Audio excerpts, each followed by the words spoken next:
हर हर महादेव।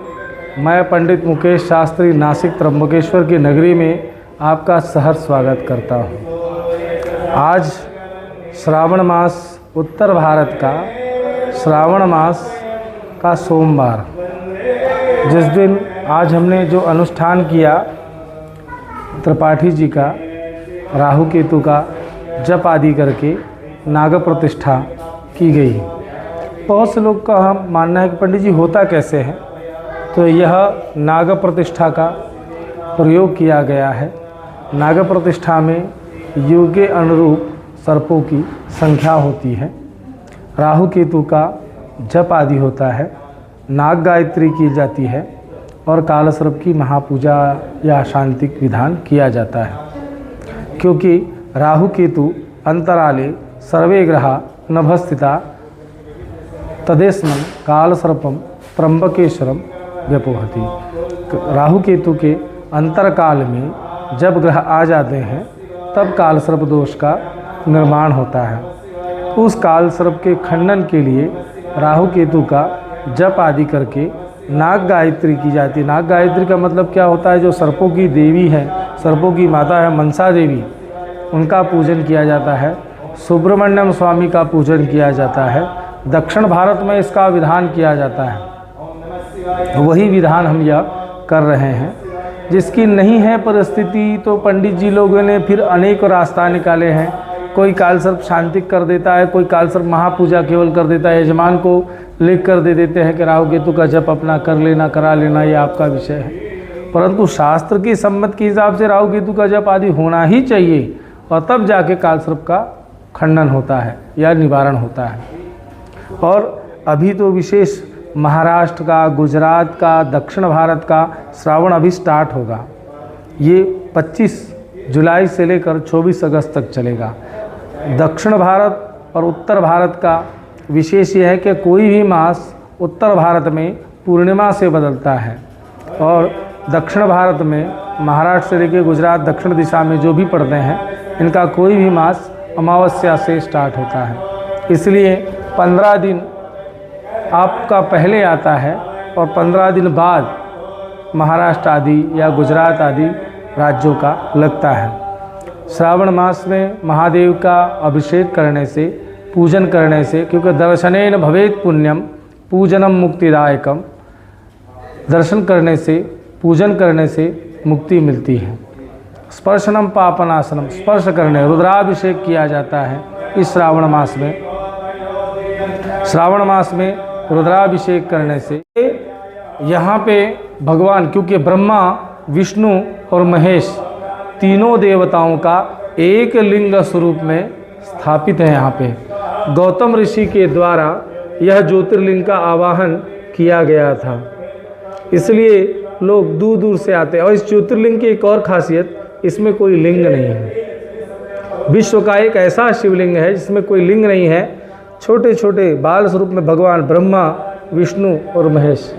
ब्रह्मा जी रचयिता हैं, विष्णु जी पालन करते हैं और महादेव संहारक देवता हैं।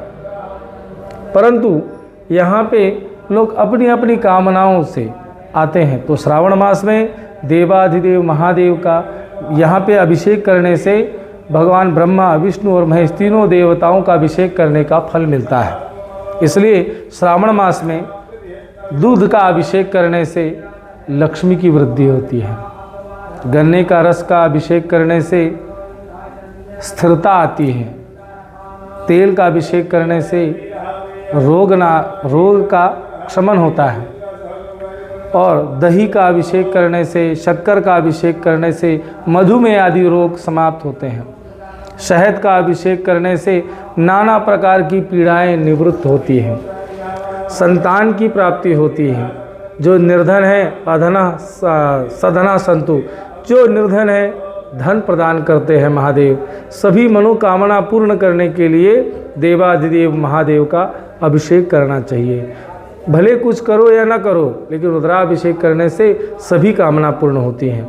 इसलिए काल सर्प के उपरांत रुद्राभिषेक करना चाहिए। तो आप क्या कहेंगे, काल सर्प में रुद्राभिषेक नहीं होता है? रुद्राभिषेक अलग विषय है, काल सर्प ये अलग विषय है। बहुत से लोगों का मानना है पंडित जी अन्न शांति होती है तो क्या सब उसी में हो जाती है? अरे कोई मंगल है तो उसका मांगलिक अलग विधान होता है, उसका काल सर्प से कोई लेना देना नहीं। कोई अगर मूलों में है तो उसका मूल से और काल सर्प से कोई लेना देना नहीं है। तो रुद्राभिषेक मन की शांति के लिए, आत्मशुद्धि के लिए रुद्राभिषेक देवाधिदेव महादेव का किया जाता है, क्योंकि यहाँ कंकड़ कंकड़ शंकर होता है। इसलिए श्रावण मास में रुद्राभिषेक करने का बहुत ही पुण्य मिलता है, जिससे व्यक्ति चीर सागल पर्यंत यानी अनेकों जन्मों तक व्यक्ति के पुण्य अभ्युदय होते हैं और पापों का क्षमन होता है। इसलिए श्रावण मास में देवादेव महादेव का अभिषेक करना चाहिए। और अन्य कोई भी शांतियों के बारे में अगर जानना हो मेरे कमेंट बॉक्स में आप पूछ सकते हैं। मेरा मोबाइल नंबर है 9881451164। मैं पंडित मुकेश शास्त्री नासिक त्र्यंबकेश्वर से पुनः तहे दिल से आपका फिर से स्वागत करता हूँ। हर हर महादेव।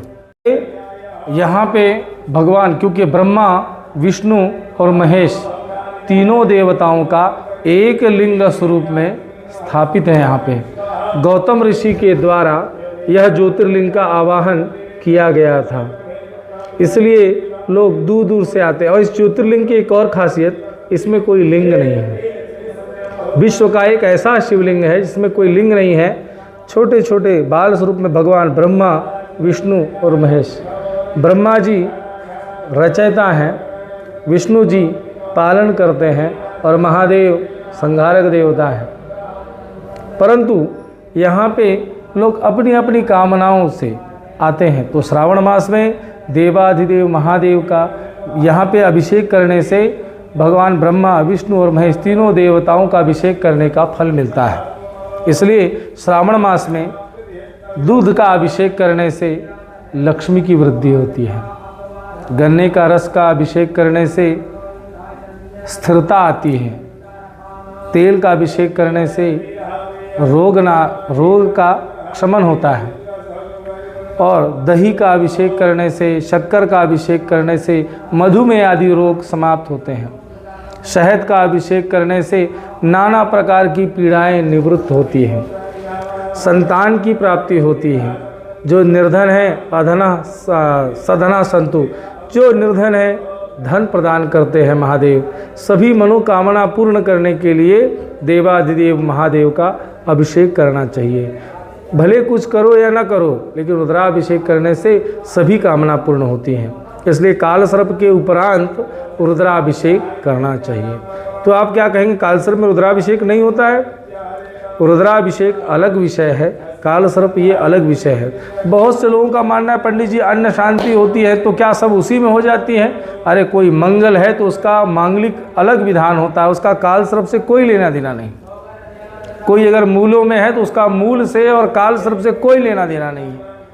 तो रुद्राभिषेक मन की शांति के लिए, आत्मशुद्धि के लिए रुद्राभिषेक देवाधिदेव महादेव का किया जाता है, क्योंकि यहाँ कंकड़ कंकड़ शंकर होता है। इसलिए श्रावण मास में रुद्राभिषेक करने का बहुत ही पुण्य मिलता है, जिससे व्यक्ति चीर सागल पर्यंत यानी अनेकों जन्मों तक व्यक्ति के पुण्य अभ्युदय होते हैं और पापों का क्षमन होता है। इसलिए श्रावण मास में देवादेव महादेव का अभिषेक करना चाहिए।